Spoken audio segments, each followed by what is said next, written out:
The crack between Earth and sky in the afternoon of March 28, 2025, when Myanmar trembled. No warning, no physical signs, only something ancient, profound, deeply buried, stirring from the quiet layers of geophysical energy, awakening forgotten connections between humankind and the Earth. No one heard an alarm, but millions of souls felt it, like a cold wave slicing through the chest, moments before the ground began to shake.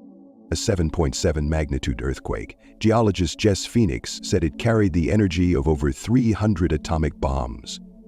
But the real destruction wasn't in the soil. It was in the memory of a nation worn down by 4 years of civil war, severed from its own biological rhythm, and cut off from the sacredness of Mother Earth.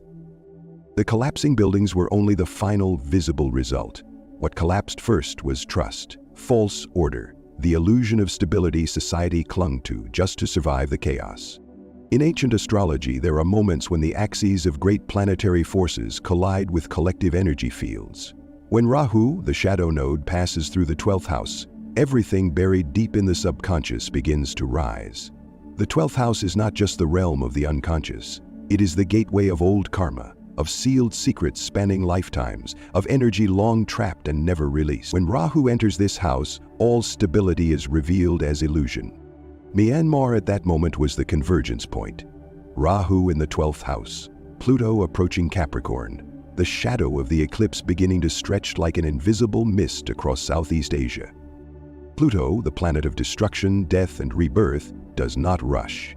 But when it nears the backbone signs of astrology like Capricorn, what awakens is no longer mood, it is structure. It peels back layers of the system, from geological strata to political foundations, from the base of buildings to the human heart. And the eclipse shadow, an astronomical phenomenon that may seem distant, becomes the veil that dims consciousness. In that darkness, everything denied will rise, and those with sensitive natal charts will be the first to hear the echo from the Earth's core, even if their ears do not perceive sound.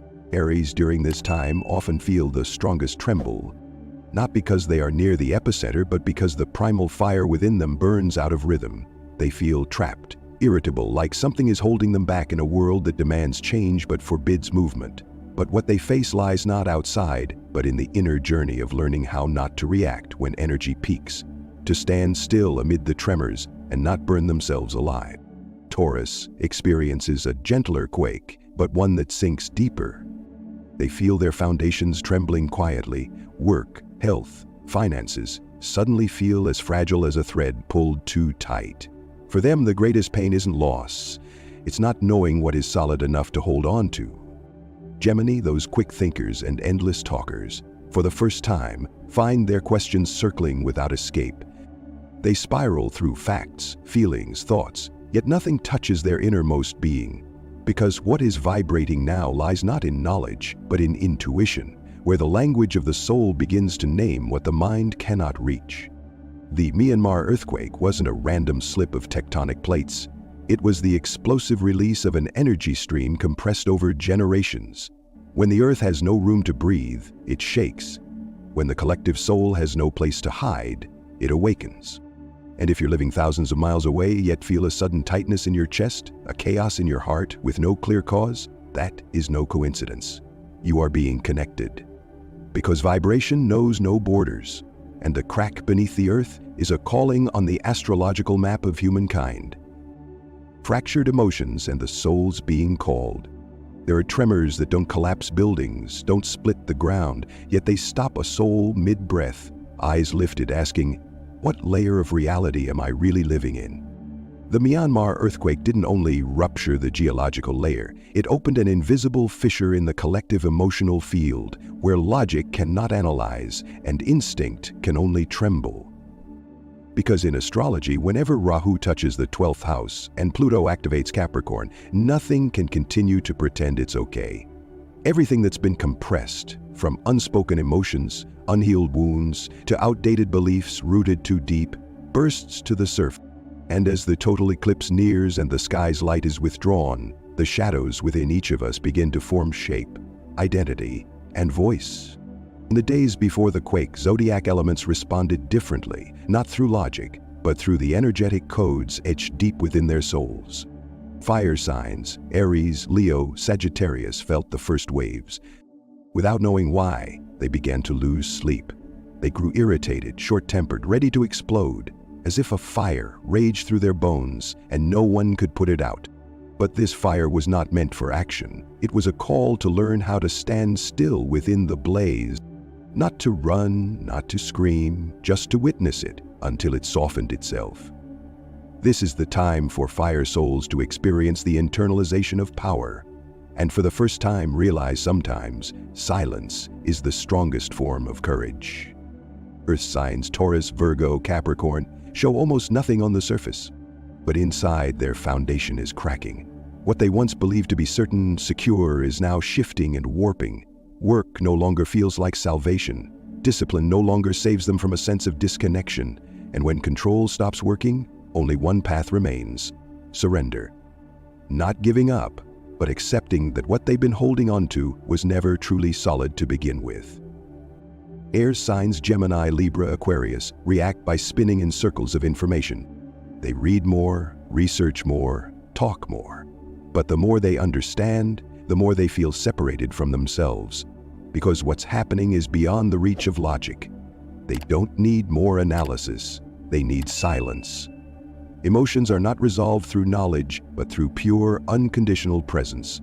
Water signs, Cancer, Scorpio, Pisces, are the ones most deeply shaken. Not in action, but in intuition. They dream strange images. They feel heartache when others laugh. They cry over a breeze. They know something is happening but cannot put it into words, and that is both their gift and their challenge. Because water signs are the first channels of resonance between Earth and humanity, if they dare to feel and not deny, they offer their communities a chance to heal too. When we look at the national astrology chart of Myanmar, we see clearly Rahu is activating the collective shadow, the 12th house, which contains old karma and the unspeakable. At the same time, Mars, the planet of action and raw drive, is squaring Uranus, the planet of lightning, sudden shifts, the unpredictable. This is a textbook astrological configuration for shock events.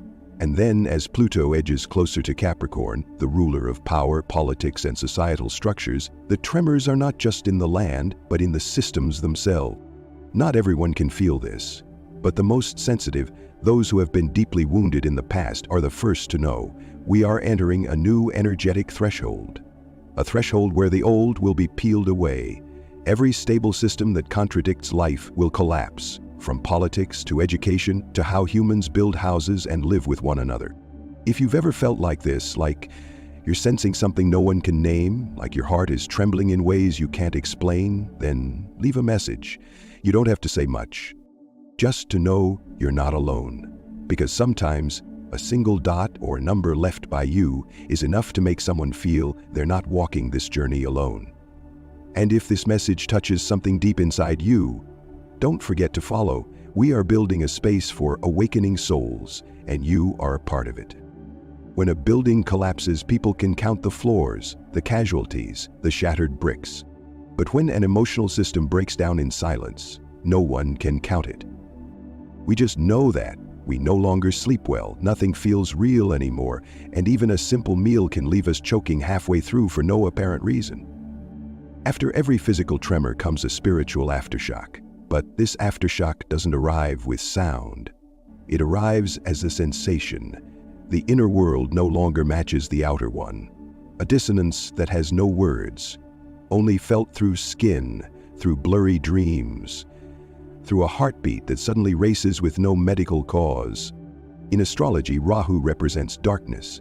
Not evil darkness, but the parts that have yet to be illuminated, understood, or healed. When Rahu activates the 12th house, everything you've hidden begins to take form. Repressed memories, inherited wounds, collective emotions, all rise to the surface, without waiting for your permission. And Pluto, moving slowly like a massive underground train, is the hand that peels away every old layer. It doesn't care whether you're ready. It only cares what within you has expired and needs to die in order to be reborn. That's the moment where transformation begins. You don't need to move forward boldly. You don't need to stay positive. You don't even need to be grateful for the lesson. You only need the courage to face your fear, to admit the emptiness, to cry, not because someone died, but because you've lived too long away from your essence.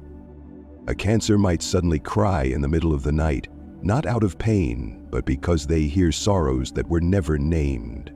A Capricorn might fall ill without explanation because their body, after carrying too much for too long, has finally said no.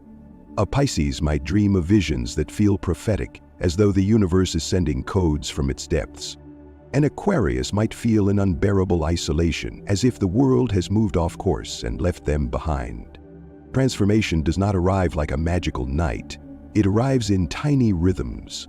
Someone starts going to bed early, not for health, but because their body truly needs rest. Someone places their hand on a tree, not for any reason, just to remember what it feels like to belong.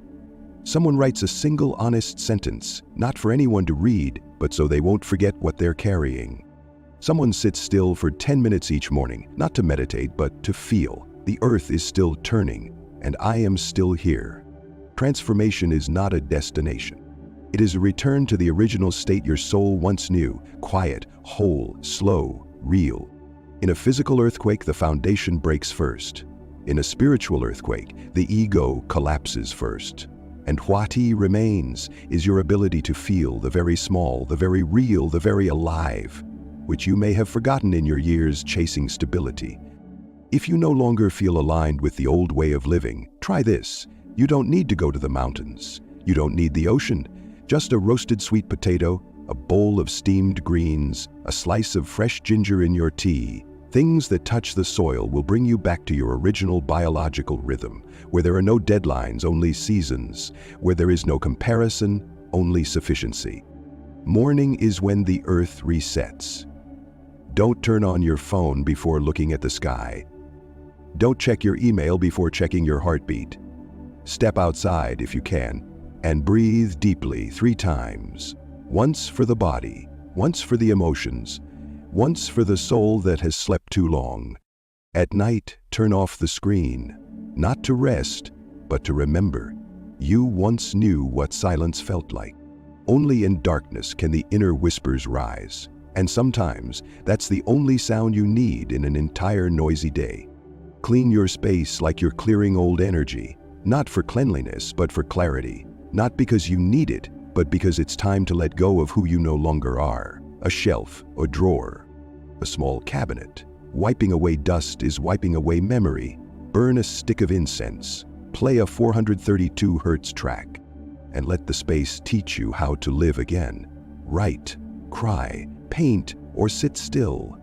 You don't need to be strong. You just need to stop betraying your real feelings. If you're sad, be fully sad. If you're angry, be aware in your anger. If you're tired, stop running, because no one is judging you in your journey back to yourself except the soul that has always walked quietly beside you. Transformation doesn't come like divine light. It comes like a slow, deep, quiet breath. The one where, for the first time, you see your reflection and don't feel afraid.